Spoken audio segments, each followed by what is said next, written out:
Cocorico, il a fallu attendre la 16e étape, mais elle est là, la première victoire française sur le Tour de France 2025. Bonjour à toutes et à tous et bienvenue dans un autre tour, la quotidienne de Ouest France. Ce mardi 22 juillet, Valentin Paré-Peintre a décroché une victoire de prestige au sommet du Mont Ventoux, 23 ans après Richard Virenque, dernier Français vainqueur à l'Observatoire.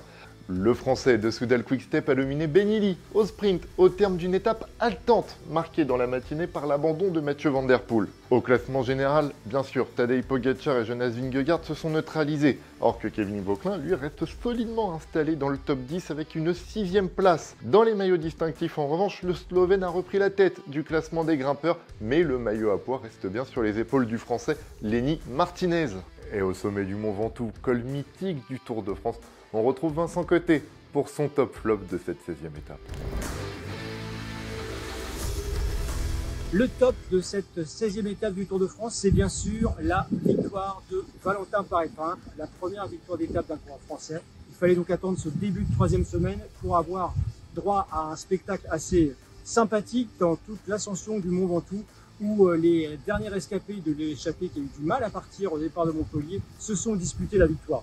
Valentin Paré-Peintre a été le plus punchy au sprint devant Benilly et a profité juste avant, dans les derniers hectomètres, du travail de son coéquipier chez Soudal Quick-Step, Ilan Van Wilder. Le flop, c'est la stratégie de Visma Lease-a-Bike. On est un petit peu dur, mais Jonas Vingegaard n'a rien à se reprocher. Il a fait courir, il a fait travailler tous ses équipiers dès le pied du Ventoux, que ce soit Wout van Aert, Simon Yates qui s'est vite écarté, mais aussi Victor Campenaerts, Steve Benoit qui ont été retrouvés en relais, et après un gros relais justement de Sepp Kuss.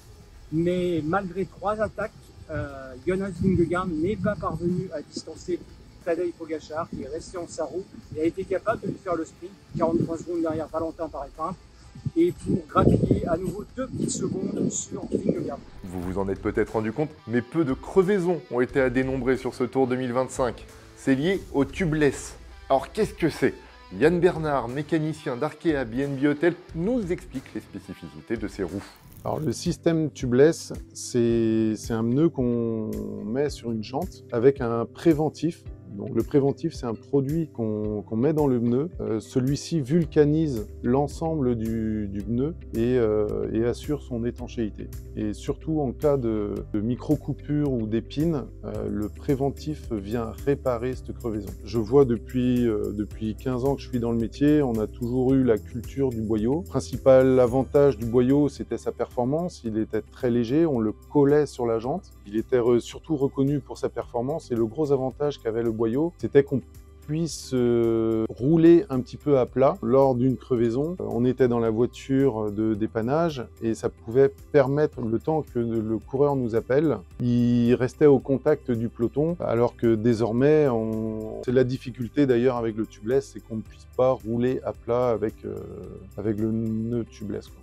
On ne crève plus beaucoup, hein. Vraiment, le gros avantage du tubeless, c'est finalement le confort. On se retrouve avec des pressions de 3,9, 4 bars pour les gabarits les plus légers. C'est totalement différent que le boyau auparavant, où même en 25 mm, on avait l'habitude de mettre 7 bars. Désormais, on gonfle beaucoup moins, on a davantage de confort, sans pour autant être collé à la route.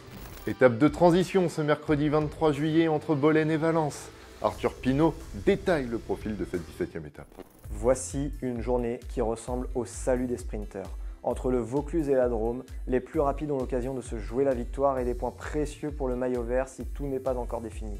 Il s'agit d'une étape de transition avant 2 journées très difficiles dans les Alpes. Et la dernière étape a été rendue plus compliquée par les organisateurs.